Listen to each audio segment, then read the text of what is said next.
आता हे नारायण कवच कुठे आहे तर श्रीमद भागवताच्या 6व्या स्कंदामध्ये 8व्या अध्यायामध्ये हे नारायण कवच आहे. या नारायण कवचाच्या पाठाने काय होतं तर अंग उपंगामध्ये देवता आणि मंत्रांची स्थापना होते.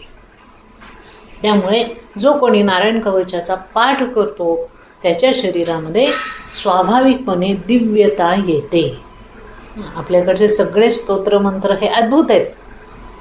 अगदी रोज आपण म्हणतो ते रामरक्षा असू द्यात, भीमरूपी असू द्यात, विष्णू सहस्रनाम असू द्यात, देवीचा एखादा कवच असू द्यात, पाठ असू द्यात, काहीही असू द्यात, ज्या वेळेला आपण ते स्तोत्र मंत्र म्हणतो त्यावेळेला त्या शक्ती आपल्या शरीरामध्ये प्रकट होतात आणि त्या शक्तींचं पूर्ण एक संरक्षक असं कवच आपल्या भोवती कायम राहतं.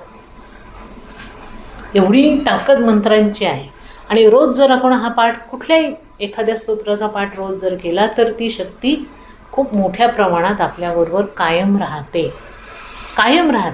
ती शक्ती आपल्या वेगवेगळ्या वाईट शक्तींपासून रक्षण करते, वाईट दृष्टींपासून रक्षण करते. कारण सगळ्यांची दृष्टी काही सारखी नसते, सगळ्यांची दृष्टी चांगली नसते. वेडीवाकडी दृष्टी असते लोकांची, दुसऱ्याचं चांगलं झालेलं लोकांना पाहवत नाही. आणि मग अशा सगळ्या वाईट गोष्टींपासून हे स्तोत्र मंत्र जे आहेत ते आपले रक्षण करत असतात. तसंच हे नारायण कवच आहे. हे नारायण कवच विश्वरूपाने इंद्रांना शिकवलं आणि त्याचा पाठ रोज करायला सांगितला. इंद्राने नारायण कवच धारण केलं, ते सिद्ध केलं म्हणजे त्याचा रोज विशिष्ट पाठ करत करत ते सिद्ध केलं.